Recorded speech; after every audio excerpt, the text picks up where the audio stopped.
Good evening, everyone. How are we doing tonight? Hope we all had a great weekend.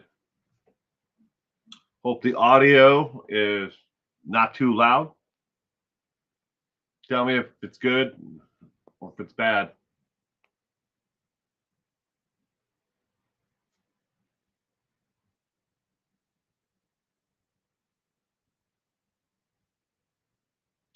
Good evening, Lieutenant RN. Welcome to tonight's trivia. Is the audio good or is it bad? Avery Lady. Good evening and welcome to tonight's trivia.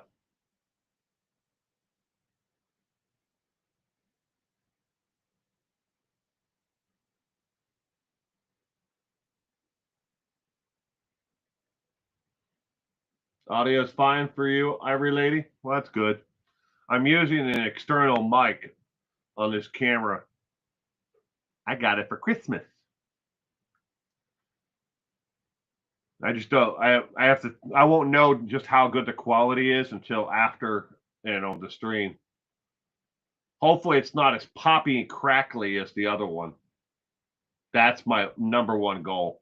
I know it's not the best audio. That audio would come from a much better mic. Mustard Mischief, listening quietly. Good evening.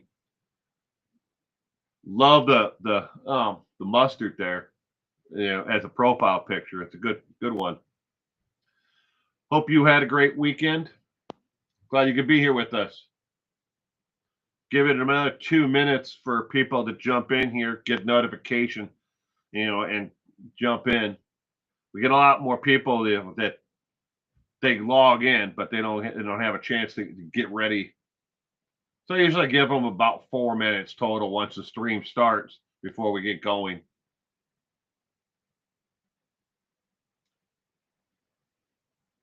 Kitty Q, good evening, Kitty Q. Welcome to tonight's trivia.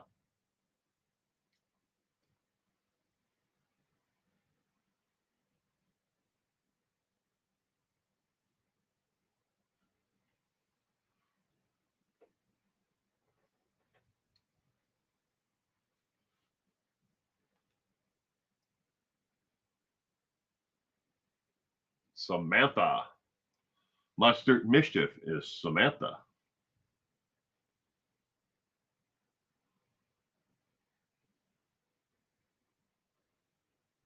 All of tonight's trivia questions are on the Wesson family murders. If you're not familiar with the Wesson family murders after tonight's trivia, I would hope that you would spend a little time and read up on the Wesson family murders, because there's a lot more than we can cover in tonight's trivia to learn about the dynamics of this family and just how many others out there, groups like the Wessons, are out there across America and the world that are, quite like, the Wesson family. This is just a one-off, but it's a tragic, outcome all the same.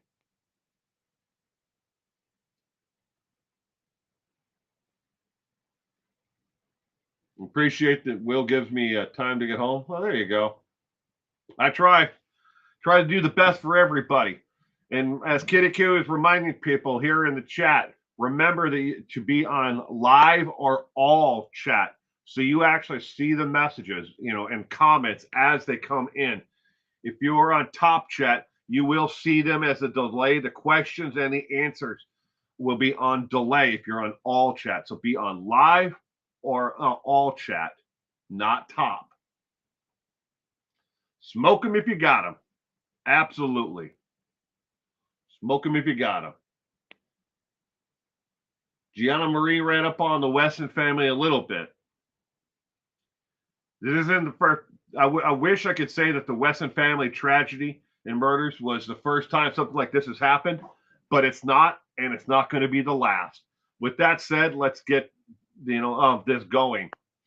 This is the 388th episode of True Crime Trivia.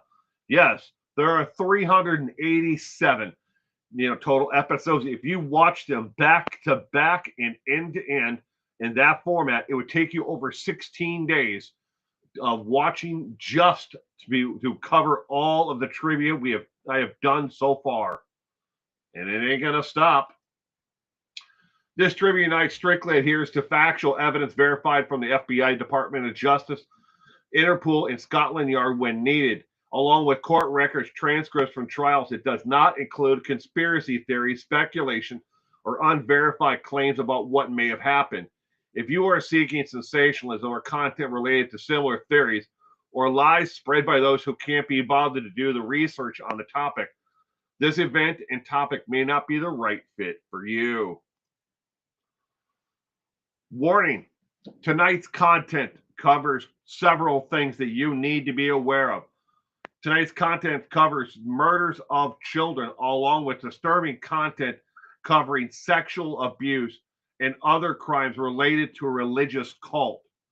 Again, if any of that bothers you at all, maybe you are, someone who is sensitive to those particular subject matter, I bid you a good night and thank you for stopping in. With that said, tonight's research comes to us from the Kansas City State Police, the Kansas City Star, Internet Archives dealing with the Wesson family murders, along with Cults in the Shadows. That is the book by Neil Magnus. Viewer discretion, again, I cannot stress this enough, is strongly advised. While you're here, if you have to leave, click on the subscribe button so you can be notified of next Sunday's trivia. That way you can, hear about another case and play trivia on something that it's maybe not going to bother you as much, where we don't cover murder of children or sexual abuse of young women and children. Marcus DeLeon Wesson was born August 22nd, 1946, and is an American mass murderer and child rapist convicted of 9 counts of first-degree murder and 14 sex crimes, including rape, molestation, and of his underage daughters.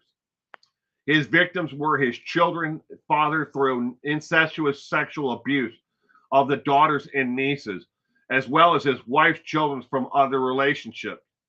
Wesson's youngest wife was 14 years of age when he married her, and he was age 34. If you are watching on a cell phone or tablet, I want to remind you that all of the content you will see on the screen tonight is formatted in a horizontal platform in a view aspect ratio, not in the vertical.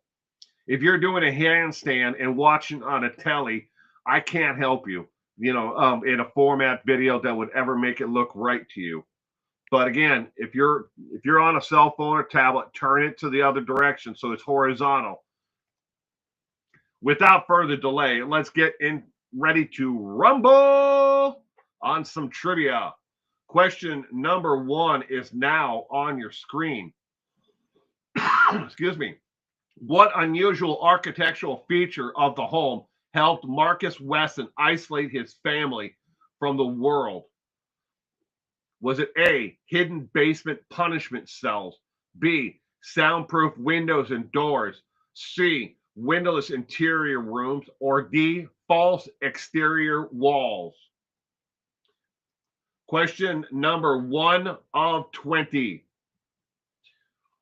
What unusual architectural feature of the home helped Marcus Wesson isolate his family from the world?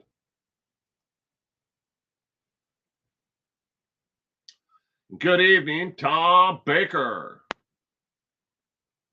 Welcome to tonight's trivia.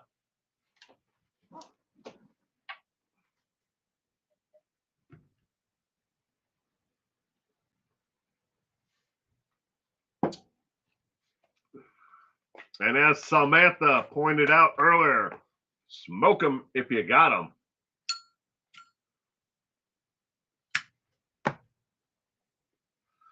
I have absolutely no idea what I'm going to do come in a month.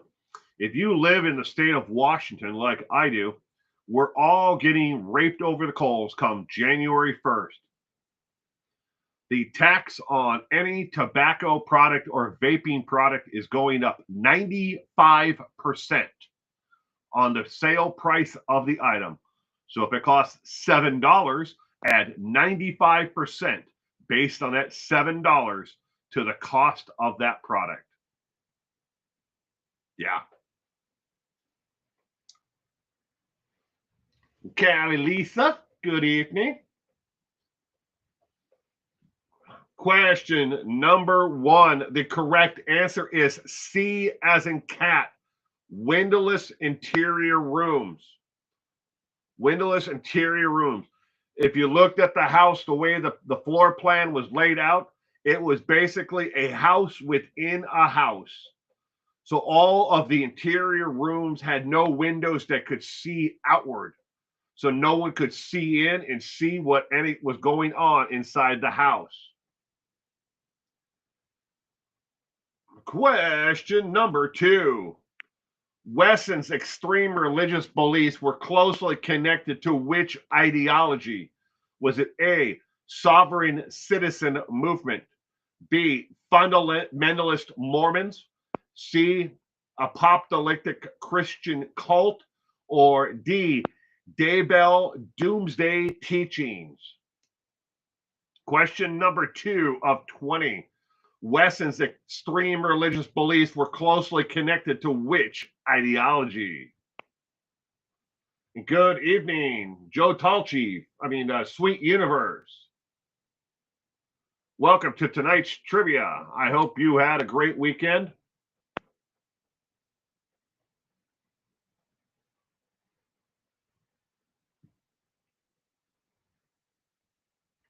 Question number 2 is on your screen.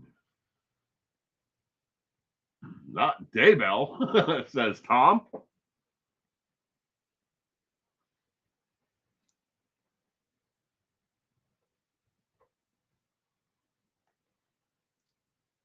Question number 2. The correct answer to question number 2 is C as in cat. Apocalyptic Christian cult. Is fundamentalist movement was closely to that of the Christian fundamentalist movement and the Christian cult ideology. Question number 3.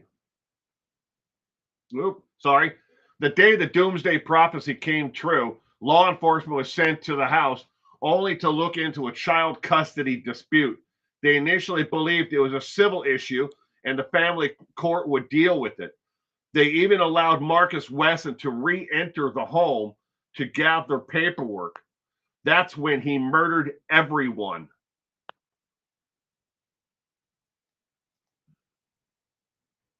Question number 3 is now on your screen. How did Marcus Wesson refer to himself within the family household and within his community at large when outside of the home? Was it A, the prophet Elijah, B, Father King, C, Messiah Wesson, or D, God? You're doing pretty good until your back gave out? I'm sorry.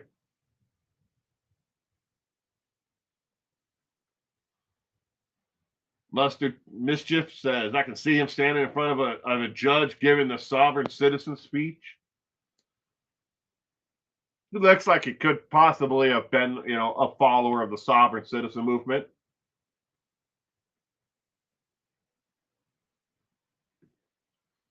Question number 3. How did Marcus Wesson refer to himself within the family household and within his community at large when he was outside of the home?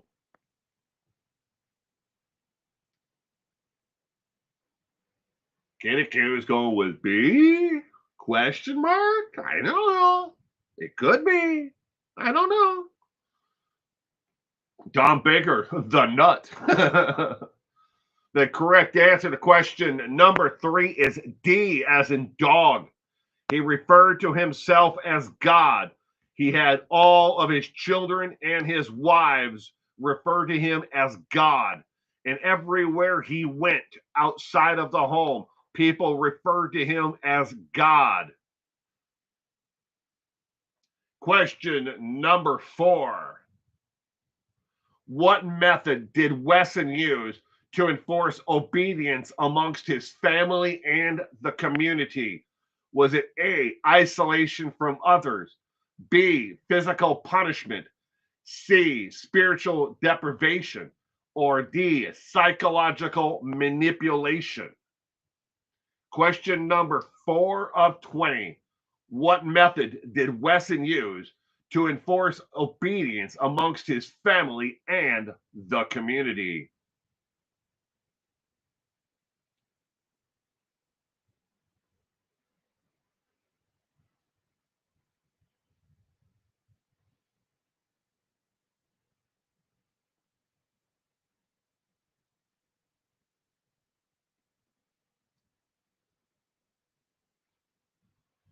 Question number 4.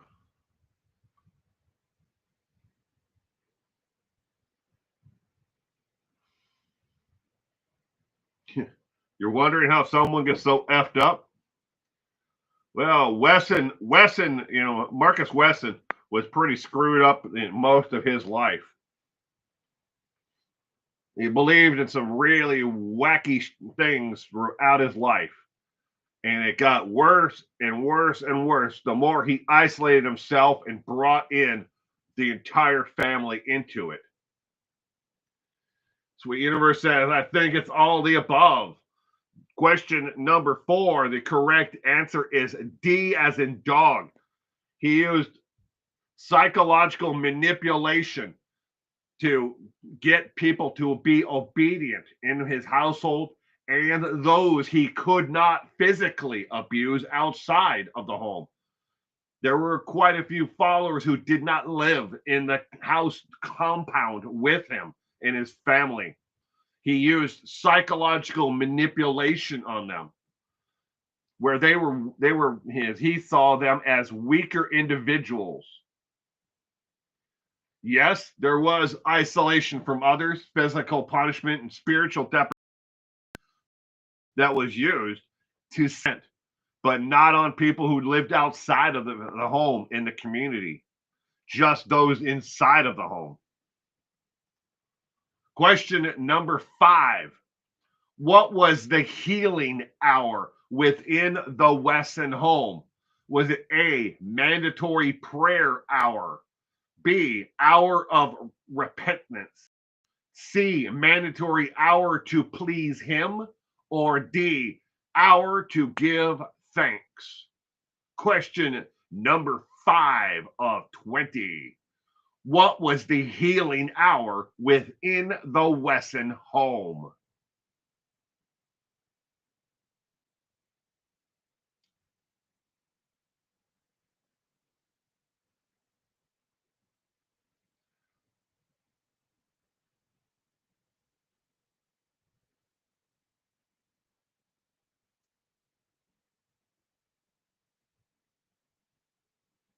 Lieutenant RN's going with C. Kitty Q, C, question mark. I don't know. It could be C. It could be. I don't know. We'll find out. Short and Eyes. Good evening. Short and Eyes is going with B. Question number 5 of 20. The correct answer is A as in apple. The healing hour was known for mandatory prayer. It didn't matter how old you were, how young you were, how sick you were, or whatever else you had to do within the household in your job for that day. You had to stop and do mandatory prayers for 1 hour with Mr. Wesson, God, as he called himself. 1 hour of mandatory prayer. Question number 6. How many of Wesson's victims were his biological children? We're looking for how many victims he killed were his biological children, not victims in other ways, just murder. Was it A, 6, B, 8, 7, C, 7, or D, 9?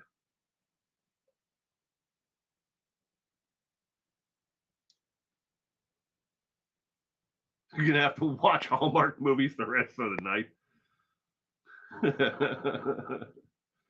to get this out of your head. It certainly gets a lot darker as we go.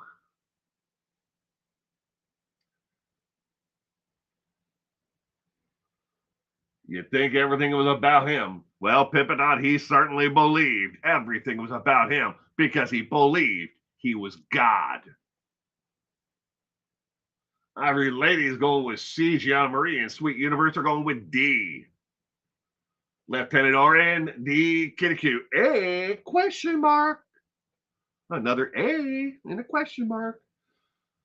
Question number 6. The correct answer is B, as in boy. 8 of those who were murdered in the home were his biological children. Question number 7.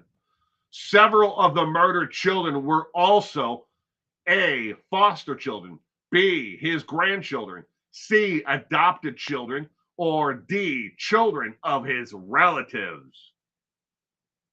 Question number 7 of 20. Several of the murdered children were also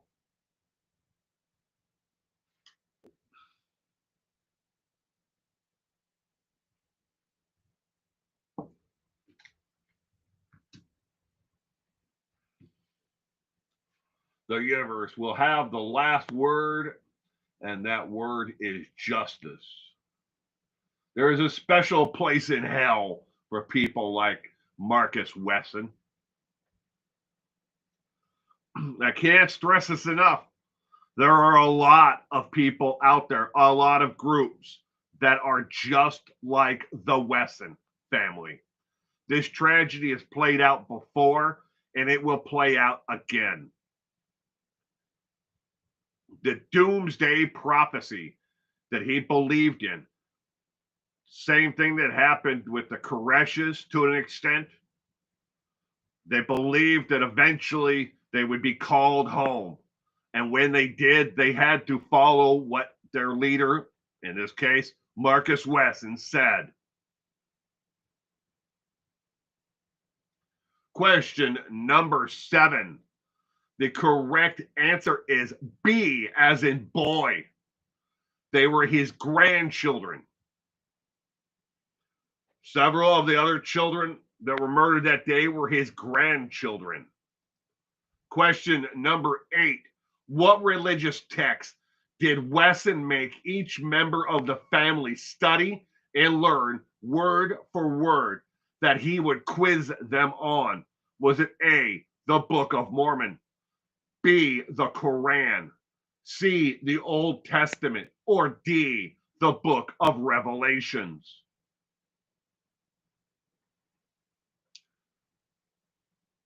Warren Jeffs definitely had a doomsday prophecy in his religious teachings.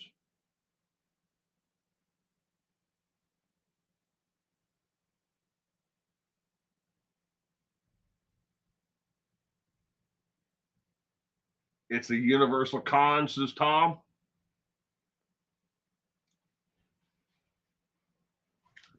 Question number 8 of 20. What did he make them learn word for word that he would quiz them on?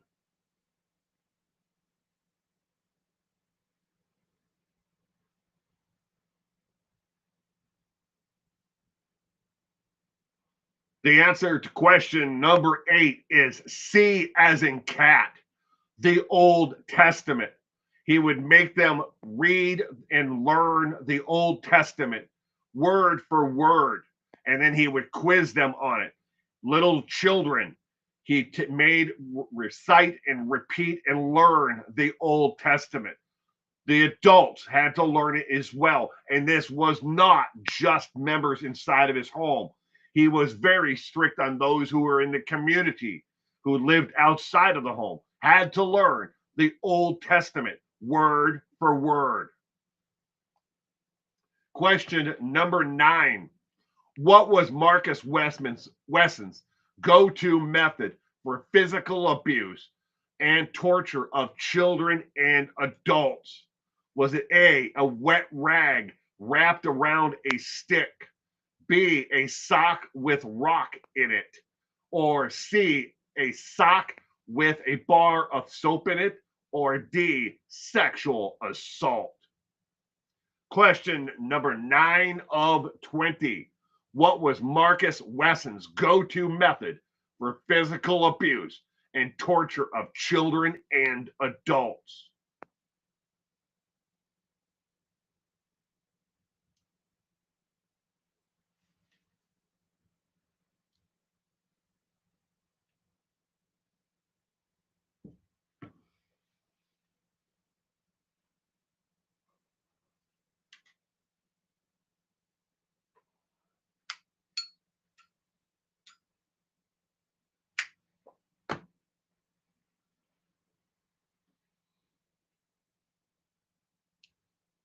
Question number 9, 9, 9, 9, 9, 9.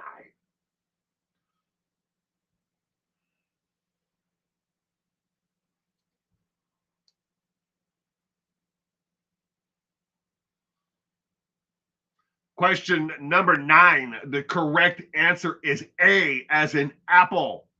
Wet rag wrapped around a stick. He called it the staff of Marcus.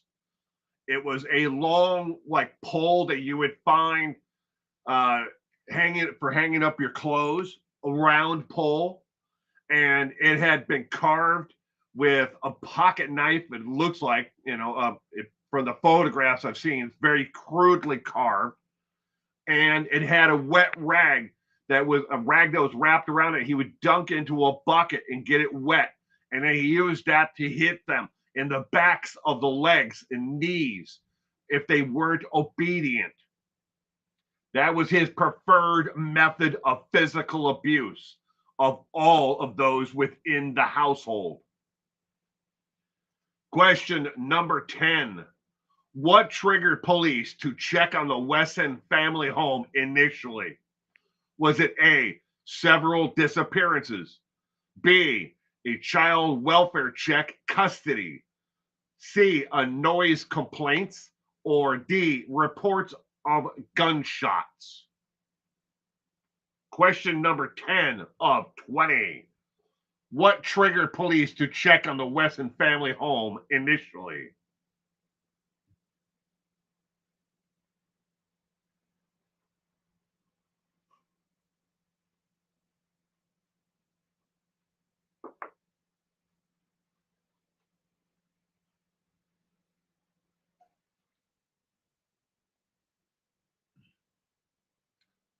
I'm sorry, Pippinut, that the questions are hard.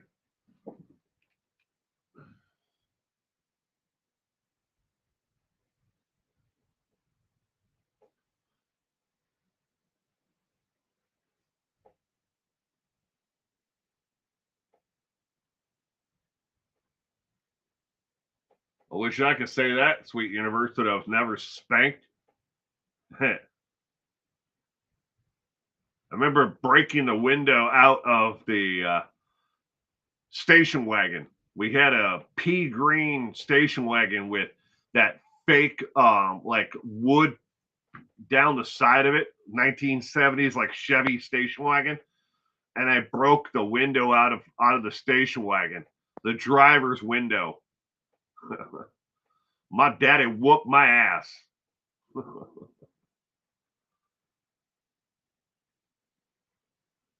Question number 10. The correct answer is B, as in boy. A child welfare check custody. Several of the members who lived in the home and family members of theirs came to the home and wanted to remove the children and leave. And they called the police because Marcus wouldn't let them. When he came to the door, he was cordial. He was very calm and collected and said, well, let me get the paperwork together, that I have on my desk. and I'll be right back. And they let him walk unescorted back into the house and shut the front door. Right after that, he killed everyone. Yeah, at a child custody dispute. They're like, well, he didn't seem, to be violent. And the police even later on, when asked by the court, did you hear gunshots? They all said, no, we never heard it. But other family members who were outside waiting with the police all heard gunshots. But the police all said, nope, we didn't hear anything. No reason for us to rush in. That is the first 10 questions.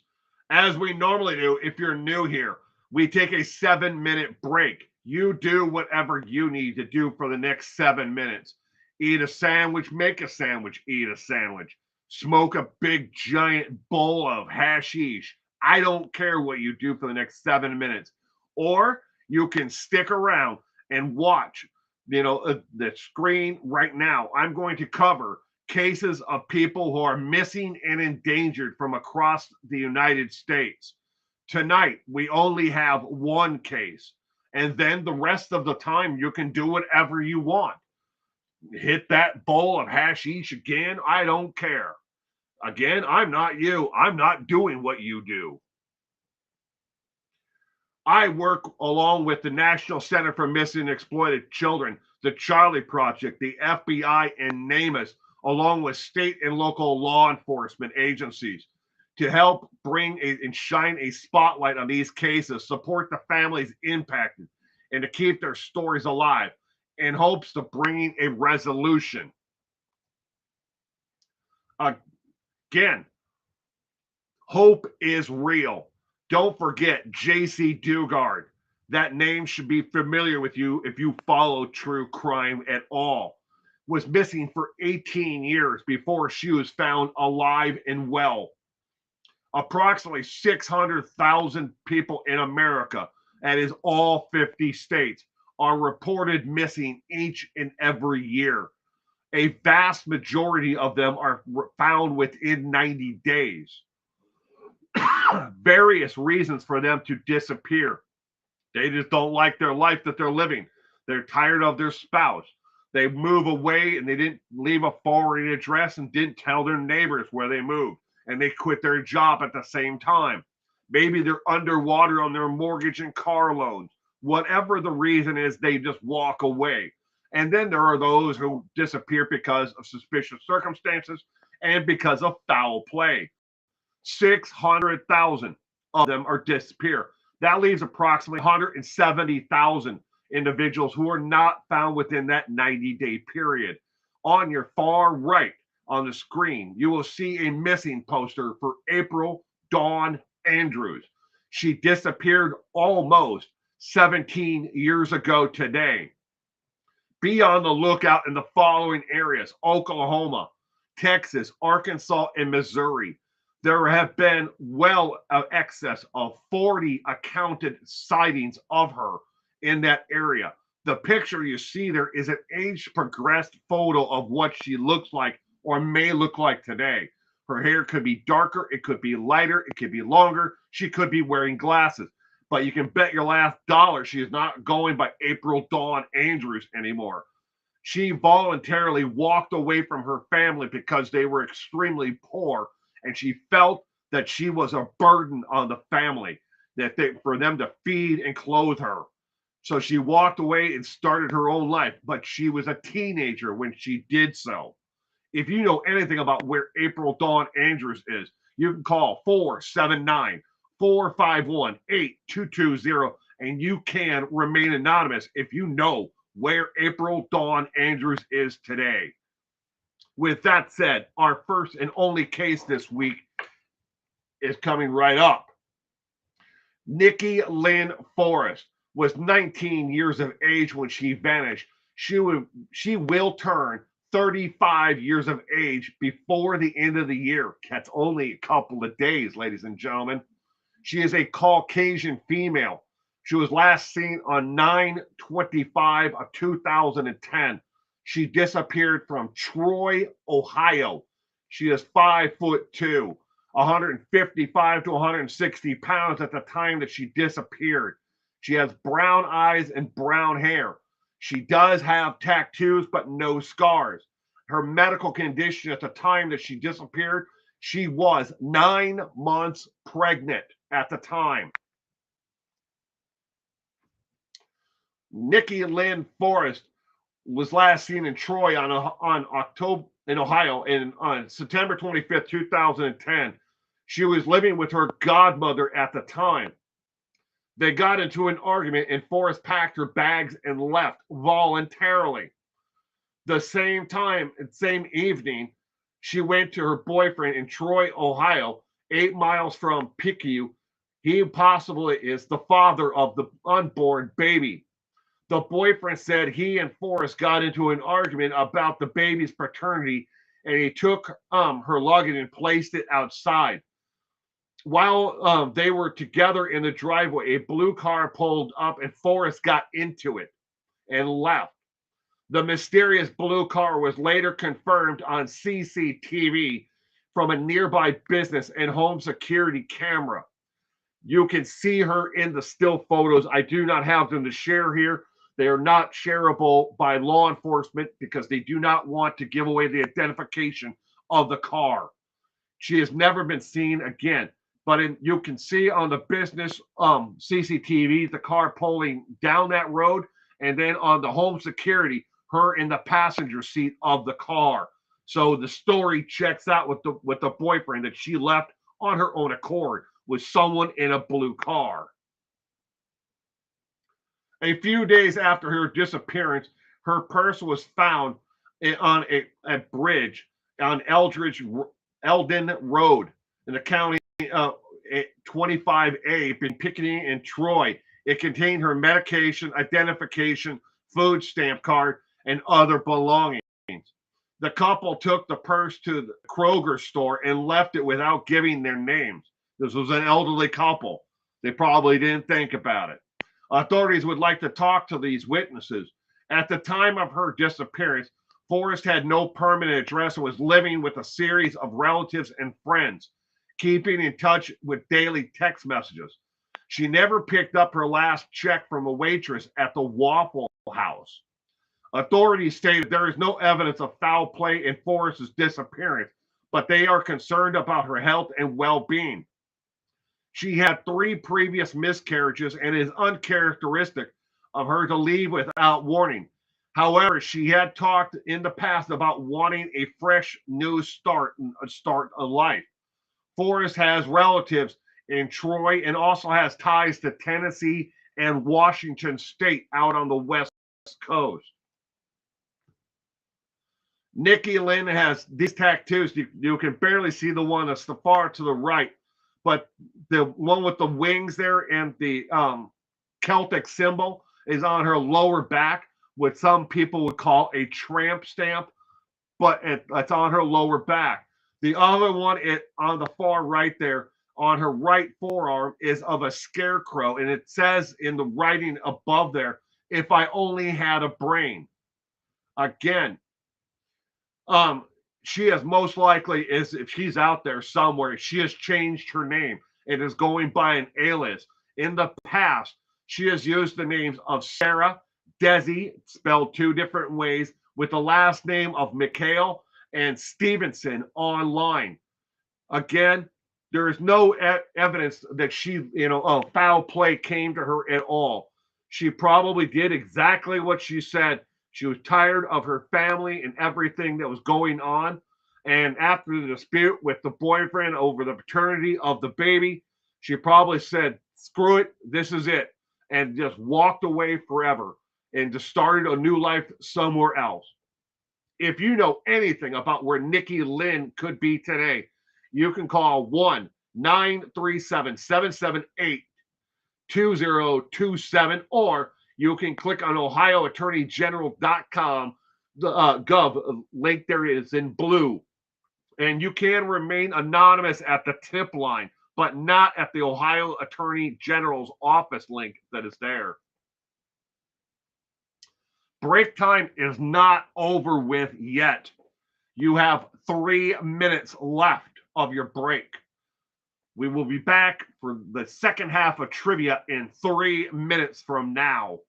So do whatever you need to do. Use the facilities. Shotgun a beer. Drink a fifth of whiskey. Again, it's your life. You have the control of that and do what you need to do.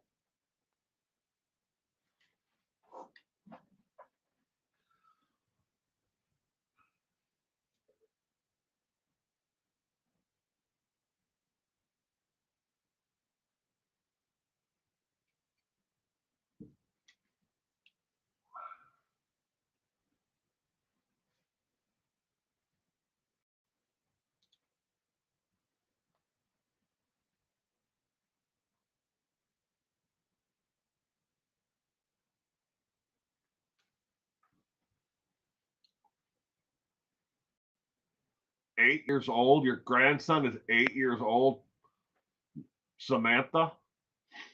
My son just turned 9. And tell me, I am 100% in agreement there.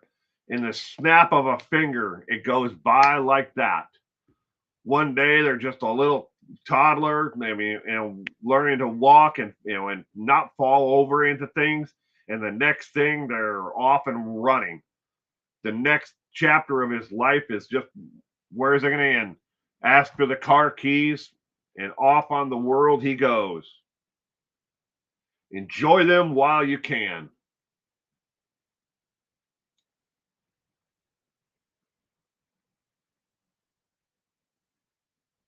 Mustard Chief is fighting to keep eyes open. Drink a pot of coffee.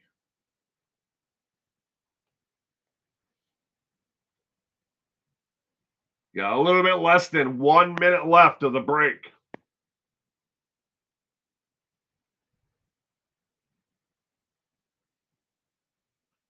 Couldn't imagine doing this without Gemma being here every single weekend. I appreciate each and every one of you who tune in each week to the trivia night and to our Saturday morning live page 2 news. Enjoy your parents while you can.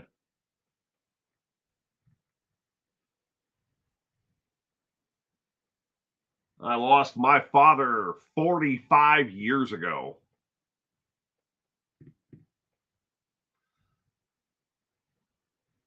You're a tea drinker? Well, pour yourself a nice glass of Earl Grey.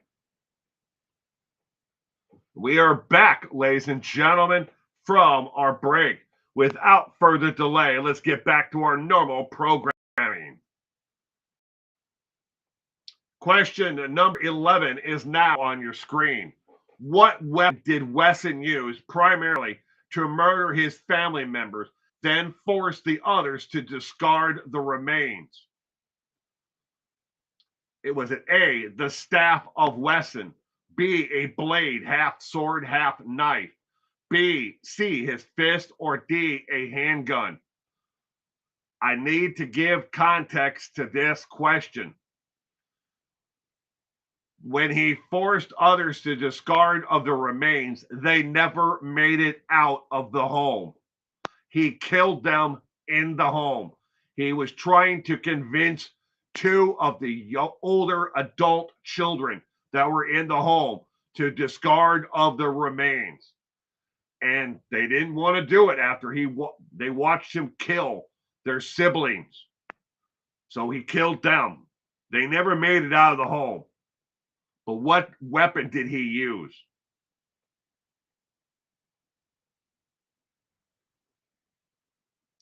Good evening, Purple.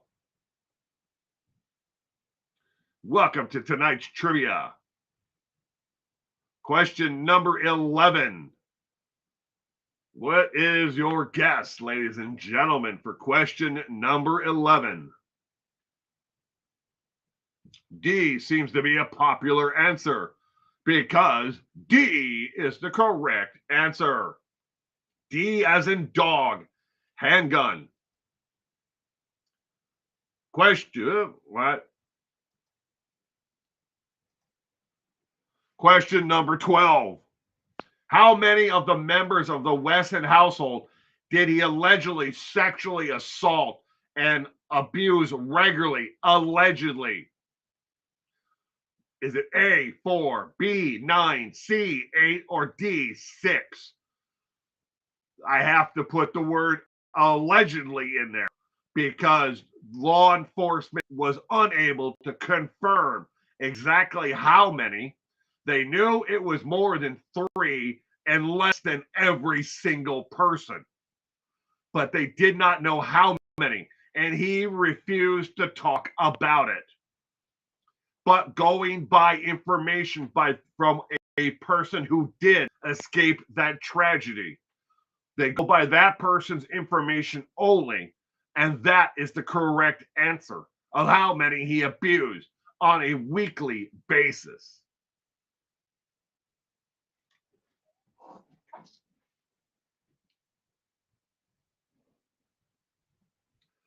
Question number 12 of 20.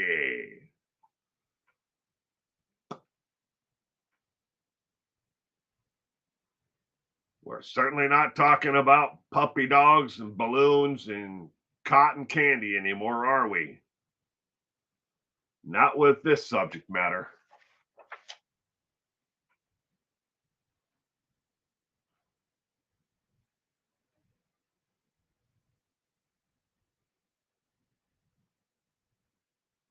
Question number 12. The correct answer is C, as in cat. 8 of the family members he abused on a regular basis. According to the one survivor, it was a weekly basis. Question number 13. What was demanded of every member of the family besides strict religious teachings and religious punishment? Was it A, children slept in shifts, B, strict gender separation, C, everyone slept in the same room, or D, inappropriate touching starting at age 5?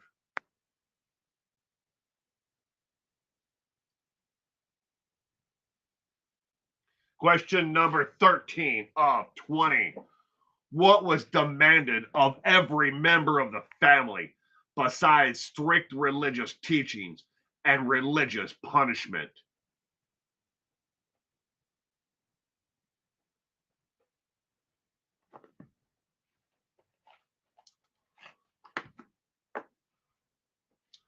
Question number 13.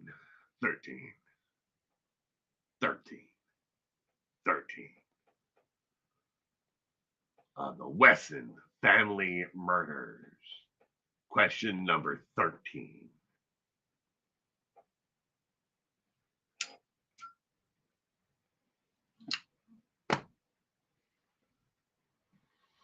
Question number 13. The correct answer is C, as in cat.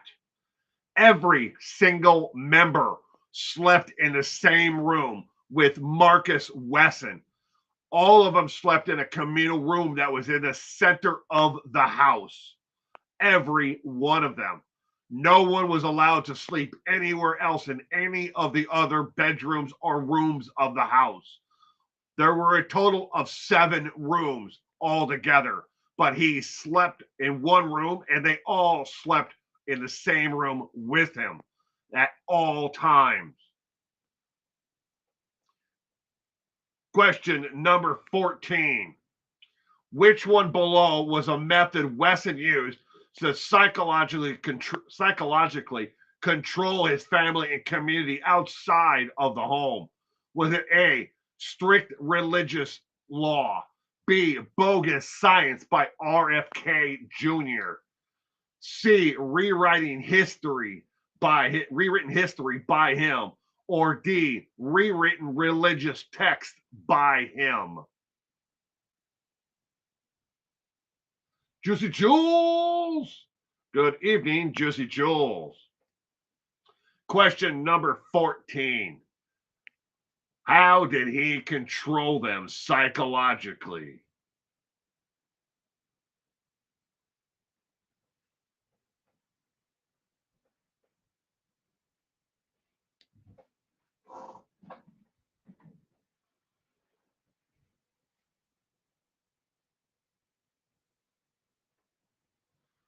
Fourteen is number 14 of 20. Can you get it right? Question number 14.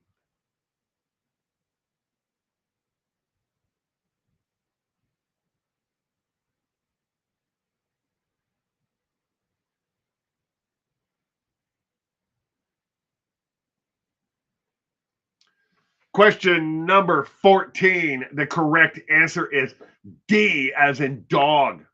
Not only did they have to study and learn the Old Testament word for word, and that he would quiz them on it, he also rewrote the Bible itself and certain scriptures from that they had to read and understand and memorize. He rewrote it himself and then made them all repeat it over and over again. Not just the people who lived in the house, there were people with free will who lived outside the home, who followed the teachings of Marcus Wesson. Understand that correctly. These people were not controlled on a 24-hour basis by him, but they still followed and did everything that he told them to do. Question number 15. What role did incest play in the Wesson household and in his community that lived outside of the home? I warned you all, it was going to get dark. Was it A, it was demonized but allowed? B, it was ritualized and cheered on? C, it was condoned after the age of 8? Or D, it was taught as God's love? Question number 15 of 20. What role did incest play in the Wesson household and in his community that lived outside of the home?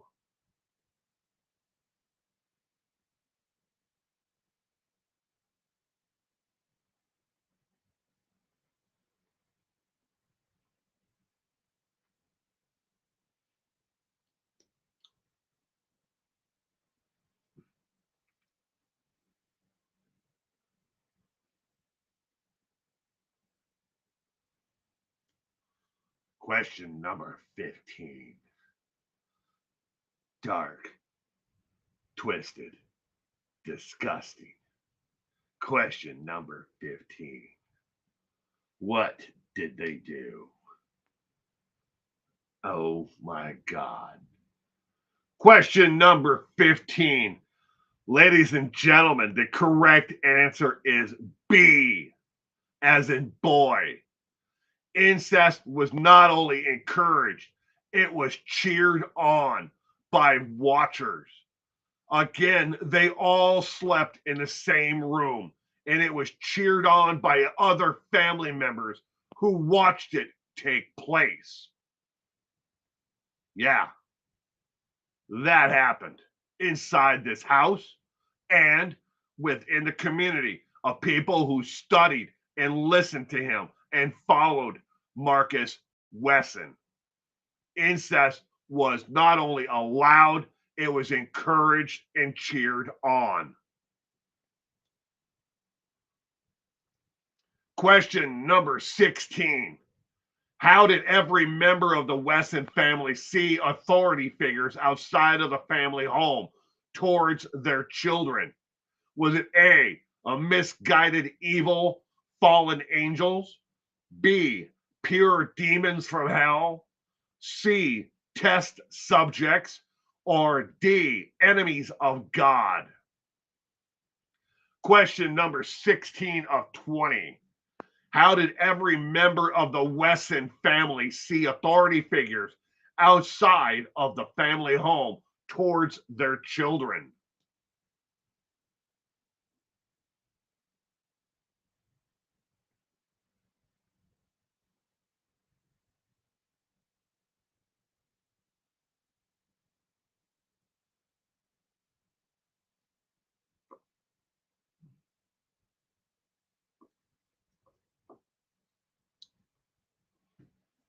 Oh, trust me.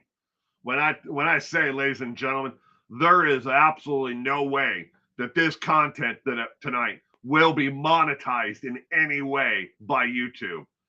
You will probably see this stream if you're watching it later on after you clicked on the black page of death that tells you you need to be 18 years of age or older. It will be behind a gated wall of sorts. But this is life. It's disgusting. It's horrific. And we already learned more about Wesson than any of us ever wanted to learn. Question number 16. The correct answer is D as in dog. They saw them as the enemies of God because Marcus Wesson called himself and referred to himself as God. They were all the enemies of God. Oop, we went too far. Question number 17. What factor made it extremely difficult to prosecute Wesson? Was it A, mental illness defense, B, conflicting survivor testimony, C, survivors refused to testify, or D, religious freedom arguments? Question number 17 of 20. What factor made it extremely difficult to prosecute Wesson?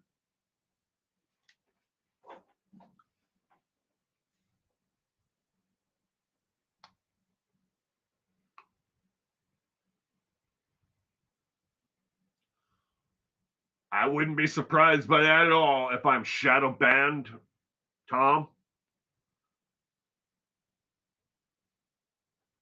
I play nice with YouTube to a point. But then I just get tired of them dicking me around and shadow banning me and not allowing me to have the features that other channels that do a lot more disgusting content than I would ever think of doing. And I just say, screw it. I'm just going to do it anyways. Purple is, I think Purple got the answer for this one correct, going with A, B, C, and D. Question number 17. The correct answer is D as in dog. Because he used and raised the argument of religious freedom, they could only go so far in actually using the evidence that they had against him. They could prove the murder charges, that he was the one that did it. They could use some of the abuse, allegations, but they only had one person to stand up and say that these things happened inside of the house. Is she going to be trustworthy? Can you put her on the stand and with a cross-examination? Remember, she was psychologically and physically abused all of the years that she was inside of that household. How would she stand, last on the stand?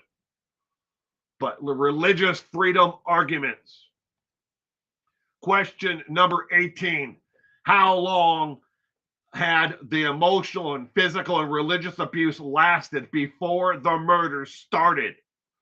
Was it A, over a decade, B, a little over a year, C, 5 years, D, only a few months? Question number 18 of 20. How long had the emotional and physical and religious abuse lasted before the murders?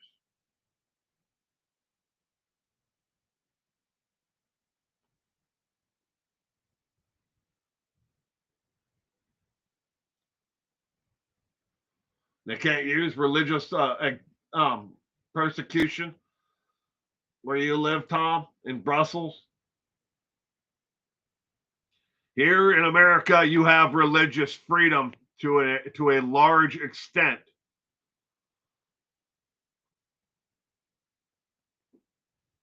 I'm surprised that Lori and Chad didn't try to, Daybell didn't use that as a larger extent of their arguments for defense. They probably are on appeal, though.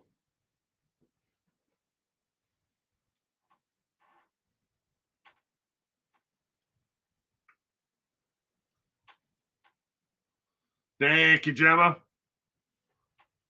You don't need to. You can rewind, it'll still show up. It just won't show up live. Question number 18. The correct answer is A, as in apple. The emotional, physical, and religious abuse lasted over a decade before the murders started. Remember, there is one surviving member of the Wesson household. One. And that person dealt with a decade of abuse. She was brought into the household at the age of 14. Question number 19. The day of arrest. What was Wesson's response when police came to the door? Was it A, calm, collected, and friendly? B, angry? C, surprised but understanding? Or D, shocked and confrontational? Question number 19 of 20. The day of arrest. What was Wesson's response when police came to the home?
Question number 19 of 20.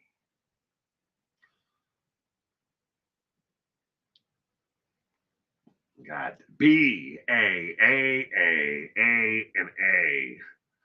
The answer to question number 19 is A, as in apple. Calm, collected, and friendly to law enforcement when they came to the door.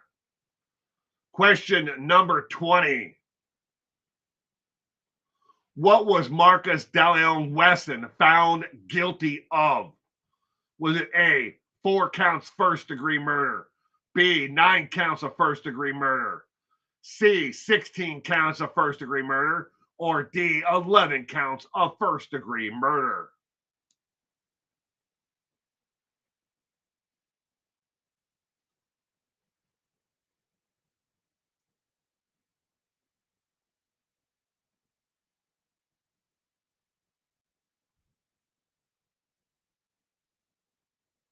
That sounds like a hell of a meal, kitty coo.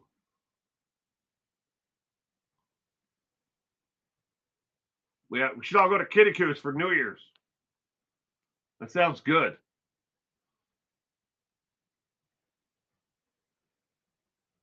Hot toddy chocolate whipped cream cappuccino. Good red beer with a pickle. There you go. Question number 20 of 20.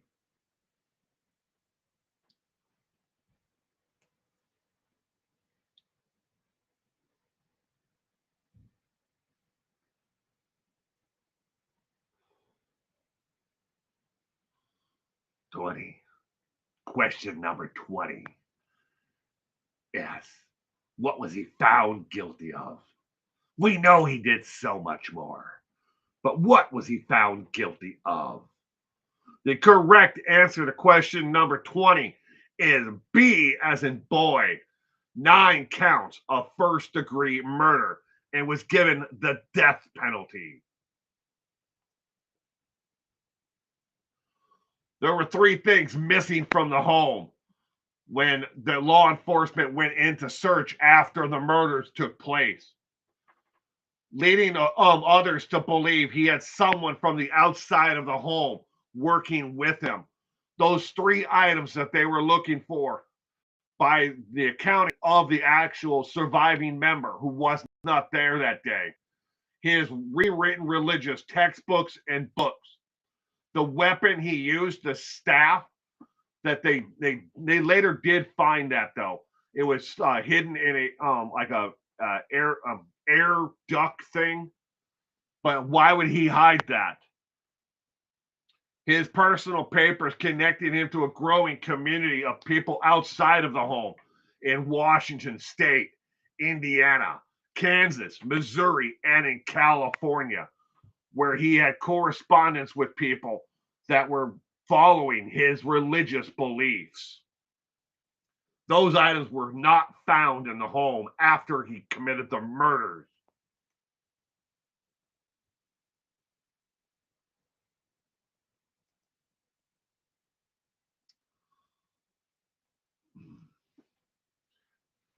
All right, I'm going to stop this caption on the bottom of the screen here. And go back to the chat. Chat! Give me the chat. All right, ladies and gentlemen. One of the other things about the Wesson family home that was discovered after the murders took place is Marcus Wesson had 12 antique coffins in the house. These were full-size coffins that were in the house. And these are pictures of them being removed from the actual home itself. That is the truck with all 12 of the coffins loaded up on it. Thank you, Getty Images, for letting me use a photo, but not taking away your watermark, you a-holes. You'll see people here carrying out the coffins out of the homes. There was no one in the coffins. There were just 12 antique coffins spread out around the home itself. Most of them were in the main living quarters of the house. Imagine being a child and growing up and being normalized to seeing a dozen coffins all around the house. Doomsday prophecy. Kill everyone. And there's a coffin for every single person. At trial, Wesson's defense team argued that Wesson's 25-year-old daughter, Wesson, killed the children and then herself. Forensically, it's somewhat interesting because she appeared to have died last, but didn't stop Wesson. They argued that the 25-year-old daughter, the one that he married at the age of 14 when he was 35 himself. How did you do on tonight's trivia? This is completely optional to grade yourself. We are only here to play for fun and entertainment purposes only.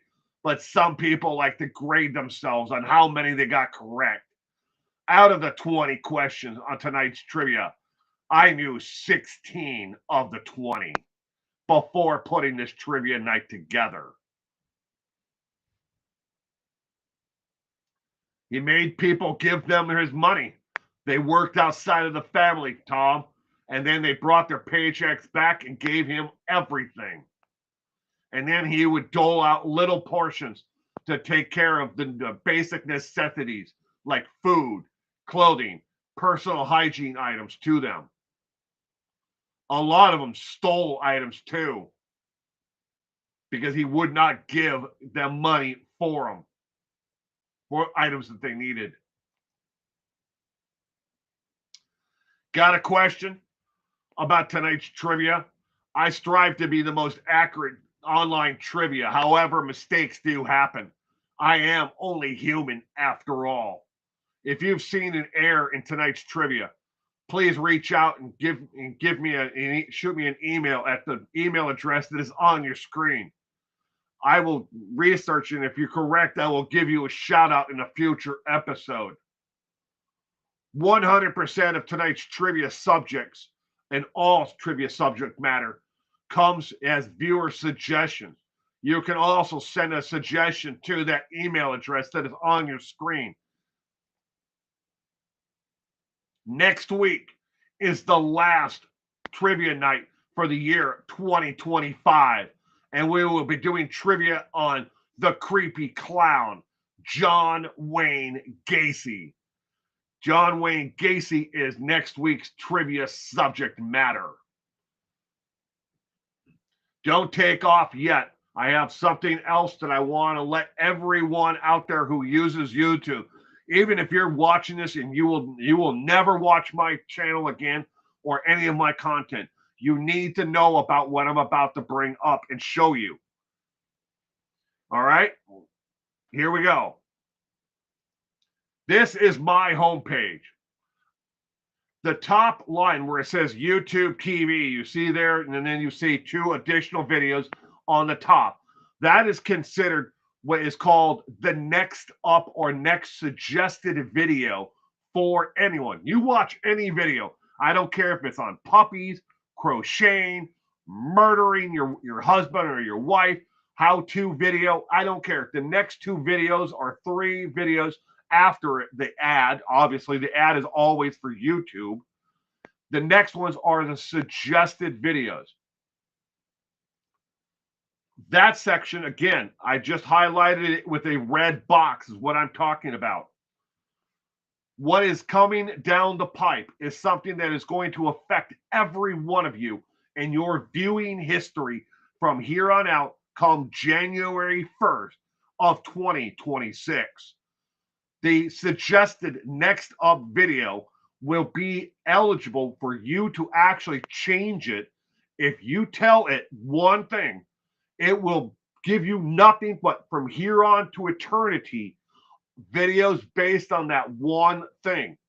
If you then have to click on the actual beta limbo symbol above it, it'll say BETA beta. You click on that, and then you can give it another suggestion. Otherwise, if you do it once, it's always going to be the next suggested video based on what you tell it the first time. And your viewing history on each and every shelf after that, as it learns, because it's self-learning, it's going to change each and every one of those going on down. You are not going to see your subscriptions turn up in there. If you say, show me newest 411 now video, it's not going to show you that. You have to tell it what type of content you want to watch. And this is going to affect you forever, because YouTube, in their infinite wisdom, again, has decided maybe what we should do, instead of suggesting videos by creators that you haven't watched before that are doing content like what you like to watch, maybe what we should do is change it so it shows you nothing but that content, that exact content that you've said that you want to see for the rest of your life. I want to watch a car repair video. You type into that search box, car repair video. That entire shelf will be car repair videos, and only car repair videos forever until you tell it by clicking on that beta. Well, it's going to be beta for now, and then after that, it's going to be full-time rolled out. You can go to several different people out there who have already, brought this up, and show and watch their videos on how it's actually being worked and how it changes everything on each and every section they're on after. So you got to love YouTube, because you know who's not showing up in that suggested next up video? Small creators. They're never going to show up in there unless you can find a subject matter that only small creators are talking about. They're gone. They may show up in other shelves down below somewhere, but they're not going to show up in the top anymore. You don't get 4. Do you get 1, 2? I mean, you should get a minimum of 3 on that shelf. The ad and then 2 more for 3 total. Depending upon the device you're watching on, Tom Baker. When I'm on my tablet, I always get 4 in every single shelf there. But when I'm watching on my PC, it doesn't matter the aspect ratio. If you're watching full size, you know how big the screen is, it's always going to give you those 3, the ad and then 2.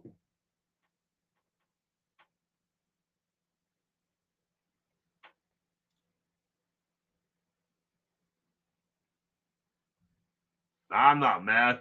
I'm just explaining why these things are changing and what you can do about it, and you need to be aware of this.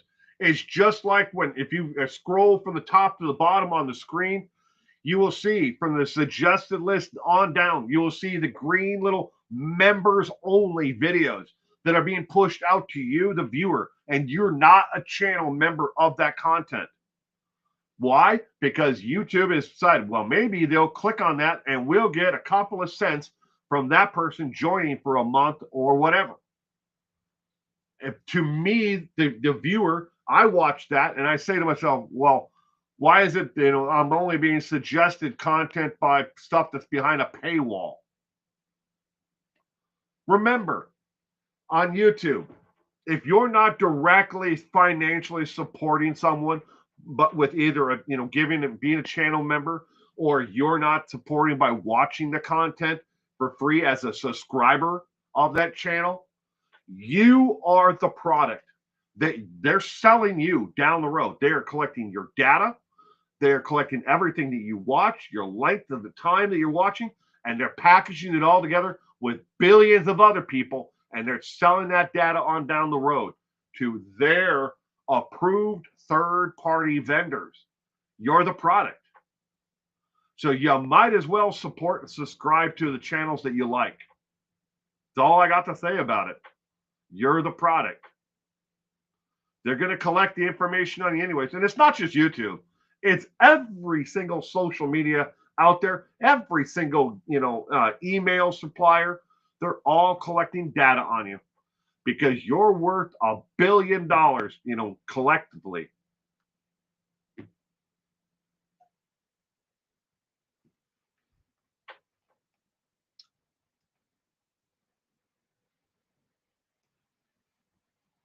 And it doesn't matter if you have Prime. It doesn't matter if you have ad blocker. They're still collecting data on you. VPN. They might say that you're in a different location than where you are, but they're collecting you watching that little tiny piece of information. They're collecting it.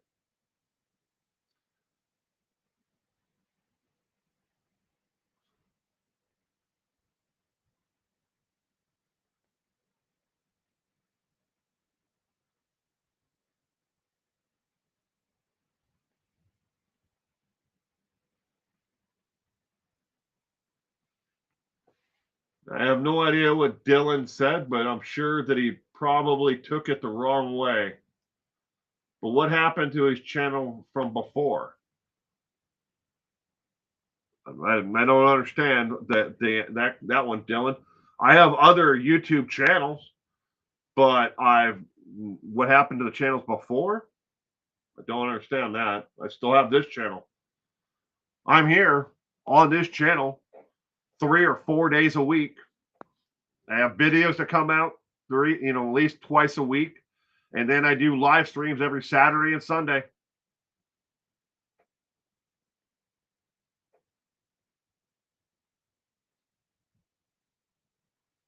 Taco Podcast. Yeah, the Taco Podcast is pretty much done with. Me and my wife are still trying to decide what we're going to do with the channel.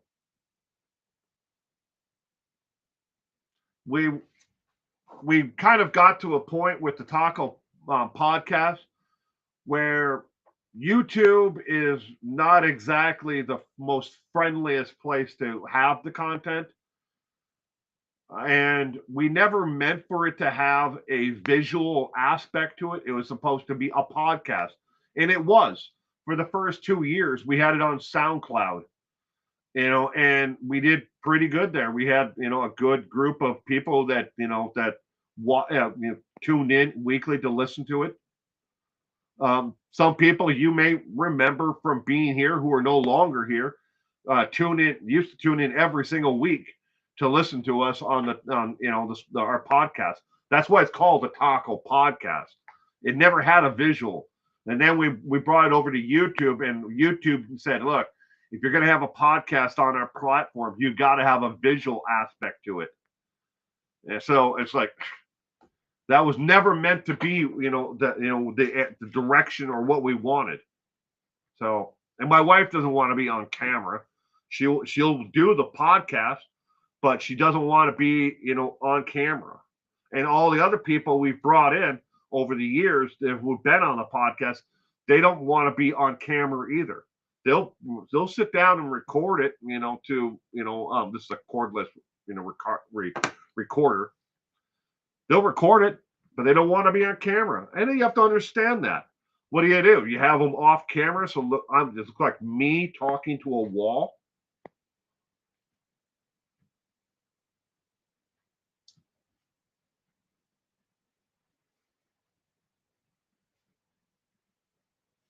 Thank you, Gemma. I appreciate it. But even if you hadn't done it, sweetheart, it would still show up and afterwards, and for people watching afterwards, it just won't show them live if you unhid them. But thank you all the same. I appreciate it. Well, ladies and gentlemen, I'm going to wrap up tonight's trivia.